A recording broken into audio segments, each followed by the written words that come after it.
Assalamualaikum warahmatullahi wabarakatuh. Perkenalkan, nama saya Muhammad Ilham Khalid dengan NIM 2431010, absen 11 dari kelas 2A, Prodi D3 Teknik Elektronika, dan teman saya. Perkenalkan, saya Muhammad Zulfikar Filali dengan NIM 24310101076 dari Prodi D3 Teknik Elektronika absen 10. Nah, jadi kita akan menjelaskan tentang tugas besar PLC yang telah kita buat sebelumnya yang berjudul perancangan dan implementasi sistem konveyor otomatis serta crane pada proses penyortiran pada kontainer.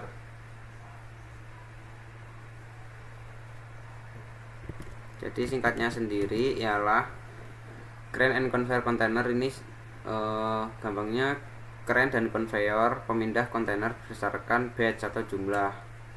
Untuk struktur yang kita akan jelaskan, yang pertama prinsip kerja yang berupa flowchart, yang kedua yang selanjutnya HMI atau Human Machine Interface, yang kedua tabel input dan output, yang ketiga running HMI atau Human Machine Interface, yang keempat ladder diagram, dan yang kelima dan terakhir penutup. Untuk prinsip kerja dan voltanya sendiri akan dijelaskan teman saya. Jadi prinsip kerja sistem yang telah kita buat yaitu: pertama, sistem konveyor otomatis dan crane penyortiran pada kontainer itu bekerja dengan memindahkan dan mengelompokkan kontainer secara otomatis berdasarkan jumlah batch atau jumlah proses. Nah, operator atau kita itu memasukkan jumlah kontainer pada awal proses. Kemudian sistem akan mulai menghitung jumlah batch yang akan dijalankan dengan membagi total kontainer menjadi kelompok berisi 4 unit. Setelah tombol start ditekan, maka proses berlangsung otomatis mengikuti logika sensor, counter, timer, serta lampu indikator sebagai status sistem. Sistem yang telah kita buat ini juga dilengkapi dengan tombol stop dan emergency untuk keamanan operasional. Kemudian kita masuk di bagian flowchart. Nah, flowchart ini dimulai dari memasukkan total kontainer. Setelah itu, tombol set itu kita tekan dan PLC mulai menghitung jumlah batch atau proses dengan rumus total kontainer itu dibagi 4. Contoh, misal ada 12 kontainer kita inputkan, maka akan ada 3 proses karena 12 bagi 4 itu. Selanjutnya, operator mulai menekan tombol start yang membuat konveyor 1 itu menyala dan lampu indikator 1 on sebagai tanda proses dimulai. Kemudian ketika kontainer mencapai sensor 1, maka sistem akan mengaktifkan crane dan menjalankan siklus pemindahan dengan durasi on selama 5 detik, off 2 detik, kemudian kembali lagi on selama 5 detik. Setelah satu siklus selesai, maka counter itu bertambah 1. Kemudian jika jumlah kontainer yang dipindahkan belum mencapai 4, maka sistem kembali menunggu deteksi sensor 1 untuk melakukan siklus crane berikutnya. Ketika counter mencapai 4 kontainer, maka sensor 2 akan mendeteksi batch yang membuat PLC itu mengaktifkan konveyor 2 untuk berjalan, serta menyalakan lampu indikator 2 dan 3 dan mematikan lampu indikator 1. Setelah kontainer yang dipindahkan mulai konveyor 2 itu akan mencapai sensor S3. Nah, pada tahap inilah lampu indikator 4 itu menyala sebagai tanda bahwa proses penyortiran batch telah selesai.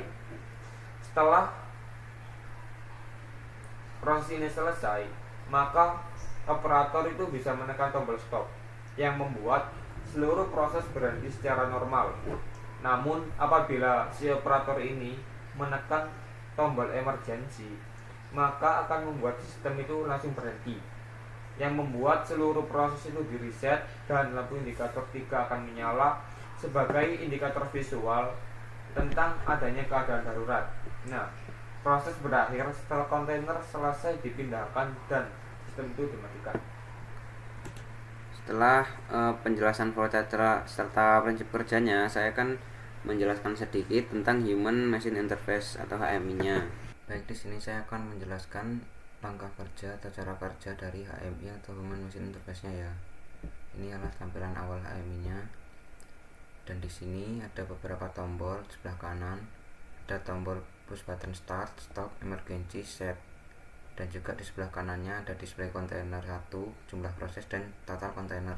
Setelah di sini ialah sensor 1, ini crane, ini sensor berat atau S2, ini sensor 3, dan ini lampu indikator 1, indikator 2, 3, 4, dan 5. Langsung saja cara kerjanya ialah kita pertama masukkan dulu total kontainer yang ingin kita proses. Setelah kita masukkan total kontainer, kita tekan set. Nah, setelah kita tekan set, ini ada jumlah prosesnya akan tertampil di sini dan total kontainernya akan tertampil di sebelah sini. Langsung kita klik start.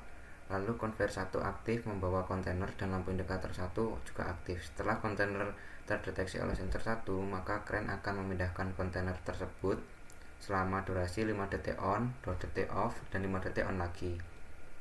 Ini kontainer dipindah dari conveyor 1 ke sensor load cell yang nantinya akan dibawa oleh conveyor 2. Load cell ini mampu mendeteksi 4 kontainer dan conveyor 2 mampu membawa 4 kontainer.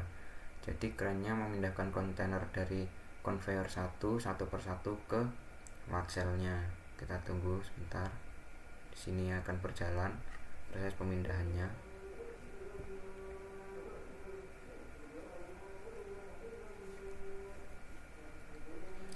Nah, setelah sensor 2 mendeteksi berat 4 kontainer tersebut, maka sensor 2 akan menghidupkan conveyor 2 serta lampu indikator 2 dan lampu indikator 3. Setelah kontainer terdeteksi oleh sensor 3, maka dia akan looping atau kembali lagi seperti awal dikarenakan prosesnya masih kurang 1, dan akan kembali lagi seperti nanti hingga prosesnya habis. Saya langsung skip. Nah, ketika prosesnya sudah habis, maka proses tidak akan dapat bekerja lagi. Kita harus memasukkan lagi total kontainer yang mau kita proses dengan menekan tombol set lagi, lalu kita tekan tombol start lagi. Nah, ketika tombol stop ditekan, maka proses akan berhenti, tetapi lampu indikator tetap menyala. Nah, langsung saya skip lagi. Nah, jika tombol emergency ditekan, maka prosesnya ini akan berhenti serta mereset semua jumlah proses ya, akan mereset jumlah proses. Jadi bedanya kalau tombol stop hanya menghentikan sistem, jika emergency ditekan akan mematikan seluruh sistem dan mereset jumlah proses. Mungkin itu saja yang bisa saya jelaskan mengenai HMI atau Human Machine Interface-nya. Saya akan menjelaskan tentang tabel I/O atau input outputnya. Nah, di project sistem yang telah kita buat itu kita memakai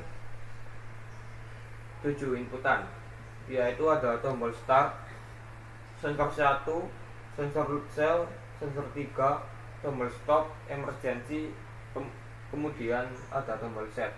Nah, itu kita memakai address 000 sampai 007. Kemudian kita memakai outputan itu ada berjumlah 8. Yang pertama itu ada crane, conveyor 1, conveyor 2, kemudian ada lampu conveyor 1 yang terdapat on dan off. Kemudian lampu conveyor 2 juga sama, ada on dan off. Lalu ada lampu standby. Untuk addressnya itu kita memakai address output 100 sampai 10007. Dan selanjutnya saya akan menjelaskan tentang ladder diagramnya. Untuk ladder diagramnya sendiri kita menggunakan beberapa instruksi yang telah dijelaskan sebelumnya. Yang pertama kita memakai data memori, dan juga kita memakai instruksi PON, dimana PON ini akan mengaktifkan input secara terus menerus. Selanjutnya kita menggunakan instruksi set untuk menyalakan sebuah output dan reset untuk mematikan output tersebut. Setelah itu kita juga menggunakan data dengan instruksi move untuk memindahkan suatu value ke data lain. Contohnya value 0 dipindahkan ke data D100. Setelah itu kita juga menggunakan instruksi compare yakni dan aritmatika. Yang aritmatika itu kita digunakan untuk membagi. Jadi ketika data 1 yang telah diinputkan akan dibagi dengan 4 dan hasilnya akan ditampilkan atau disimpan di data D200. Setelah itu kita menggunakan instruksi first cycle juga. Ini ditujukan untuk mengaktifkan input tersebut selama beberapa milidetik saat kita mengaktifkan PLC tersebut. Jadi ini, dan kita menggunakan instruksi reset. Reset ini untuk mereset alamat untuk mengirimkan value juga. Ini mengirim value 0 di rentang data D1 sampai D200. Selanjutnya kita menggunakan binary increment juga. Ini instruksi untuk menambah nilai atau menambah value di alamat tertentu. Lalu kita menggunakan interlock juga, digunakan untuk menyalakan atau mematikan sebuah rung di area interlock tersebut, dan ini areanya yang hanya terpengaruhi di antara interlock sampai ILC. Jadi ketika interlock dan ILC nya nggak aktif, itu outputnya juga nggak bakalan aktif walaupun input mendapat logika. Setelah itu kita juga menggunakan compare sama dengan, jadi ketika value D100 nya 1, maka program baru bisa berjalan. Setelah itu kita menggunakan timer. Timer ini digunakan untuk menghitung waktu tunda on atau waktu off. Jadi ini kita aplikasikan di crane tadi, on selama 5 detik, off selama 2 detik, dan on lagi selama 5 detik. Setelah itu kita juga menggunakan div up. Div up ini digunakan untuk mengirim mengirim pulse atau mengirim inputan beberapa milidetik. Jadi ketika ini ditekan, itu dia akan hanya bisa aktif 1 kali di inputan pertama. Dan kita menggunakan counter, dan ini div up ini untuk mereset counter tersebut. Counter ini bertujuan untuk memasukkan jumlah kontainer yang ingin diproses, dan counter yang satunya untuk memperlihatkan jumlah kontainer yang mau dibawa ke crane tadi. Mungkin itu saja yang bisa saya jelaskan di ladder HM dan HMI nya. Berikutnya kita mencapai ke poin terakhir, yaitu penutup. Demikian penyampaian mengenai perancangan dan implementasi sistem konveyor otomatis serta crane pada proses penyortiran kontainer yang telah kita buat sebelumnya. Nah, dari hasil perancangan dan analisis yang telah kita buat, dapat disimpulkan bahwa sistem ini mampu melakukan proses pemindahan dan penyortiran kontainer secara otomatis menggunakan PLC dengan memanfaatkan sensor, timer, counter, dan aktuator yang sebelumnya itu telah kita pelajari, sehingga membuat proses berjalan lebih cepat, efisien, dan aman. Nah, ditambah lagi kita juga menambahkan tombol stop dan emergency untuk mendukung fitur penting dalam menjaga keselamatan operasional sebuah sistem. Nah, semoga apa yang telah dipresentasikan dapat memberikan manfaat dan menjadi referensi dalam pengembangan sistem otomasi industri selanjutnya. Kami ucapkan terima kasih atas perhatian dan kesempatan yang diberikan. Akhir kata, wassalamualaikum warahmatullahi wabarakatuh.